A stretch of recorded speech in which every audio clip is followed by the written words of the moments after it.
So it might be important for people to remember a little bit about Caesar, something about Caesar. Soon after the death of Caesar, his body was burnt at, this is Julius Caesar, it was burnt at the east end of the Forum, where an altar and a column were dedicated in his honor. Both the column and altar were later removed, and a temple was constructed in their place. This became the cultic center dedicated to the deified Julius Caesar, and also a site that Julio Claudians used for political propaganda. And this is the remains of the temple of the deified Julius Caesar in the Forum. A little bit more is that Caesar's divine connection.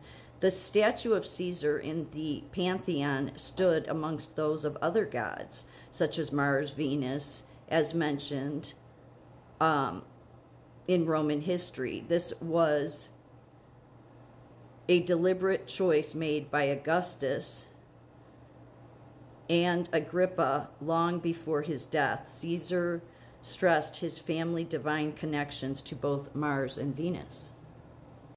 And then there's this. According to Caesar, his family was connected to Romulus, the founder of Rome, who was suckled by a wolf. This is like from your university. So, yeah. It was also before the temple for him, this temple, that he dedicated a statue, that's this, of his horse, which soothsayers had predicted would rule the world for its master. Caesar made it a commonplace for consequent emperors to be instated as gods by the Senate and worshipped after their deaths.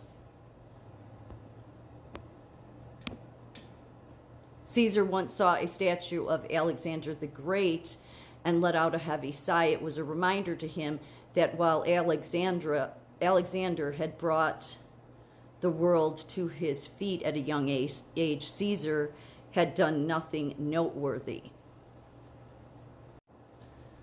Then bring in the Colosseum. You might as well, because you could see it pretty much as an altar of sacrifice.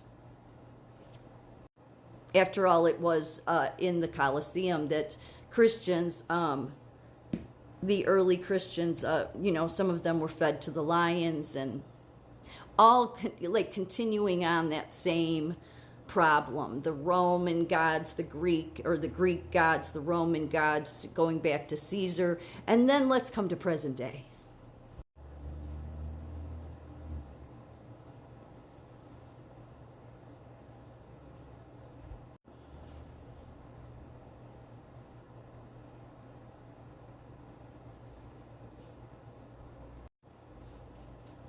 And obviously that's where the Kansas Chiefs played the Philadelphia Eagles at the Super Bowl. Yeah. Same story continuing on. Proving once again what Jesus said, that the whole world lies with the evil one. This was a post back in 2023 from a rally of Trump's. He then posted this, what he had said, which is, you must never forget that our nation does not belong to them. This nation belongs to you. This is your home. This is your heritage. And our American liberty is your God-given right. So that brings me to Revelations once again. One of the 7 churches was the Ephesus. Now, all of these are in Asia Minor, what was considered Asia Minor back then. They all really now are in Turkey, okay? 99% of Turkey is Muslim.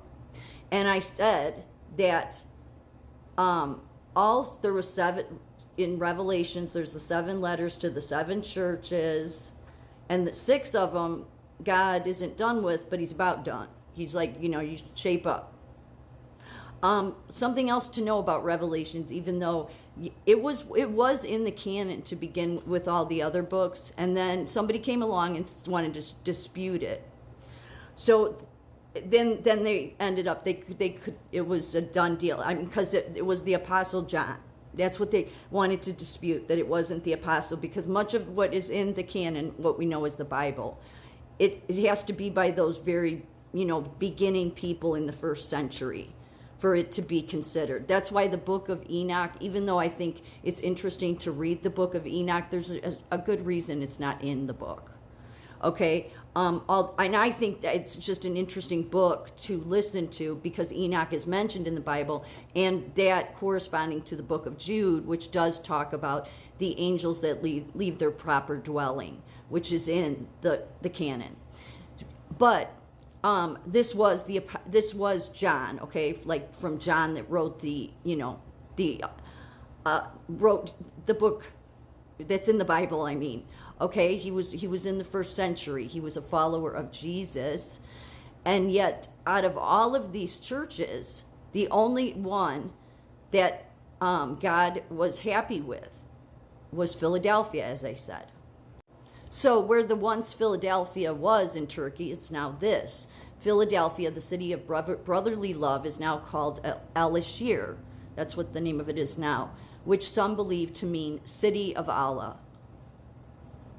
But then I said how William Penn, that he named Philadelphia in America after the letter, after this church. So all of these churches, they fell, okay? I mean, they fell. So that's a great way then to try to dispute Revelations as, oh, no, it meant back then. No, it didn't. No, it didn't. I mean, some of it did. It did because, again, the book was playing out over many people's lifetimes. So not all of the book applies to you, and not all of the book applied to them, like back then when, this was considered, a Christian area. See, this broken archway now with a mosque in the background is believed to have supported a church dome in ancient Philadelphia. So that so recognize how this church of Philadelphia was not what John was talking about, was not what God was talking about. It was talking about Philadelphia, America. This was another church that's mentioned in Revelations. This here, Thyatira. Now it's an apartment building that overlooks crumbled walls. But now he said the other churches were going to fall. And now actually all of them in Asia Minor did. Because again, now if God's going to protect you, everything he says is true. It's come to be true. But this is why people wanted to lead everyone astray with these end time prophets. These people that have deliberately brought in this rapture crap and brought in this because they want to make you believe that whole book is playing out in your lifetime. That's, first of all, it makes God a liar. Because even though, yes, it is said in the Bible that 1,000 days is like one day to God, because God doesn't recognize, or he doesn't go by what we say, what we use, which is time. That's still very long. That lacks common sense, because at the very beginning it says, John says, I'm writing this, these things will soon take place. And they did. They did. Everything did take place. That's why I say we've been living under the wicked one. This was one of the other churches you can see now it's a neighborhood of 5,000 residents, no known Christian believers. Okay, now Sardis was one of the churches out of the 7, and all, as I said, 6 out of the 7 were like on notice by God. Okay, so now all this area is all under Muslim, so they don't even recognize the first or the New Testament. So that would make that book a lie, right? It would, because Philadelphia in this area in Turkey is now under Muslim. So what it meant and why God protects America is it meant Philadelphia in America. They wanted to deceive everyone.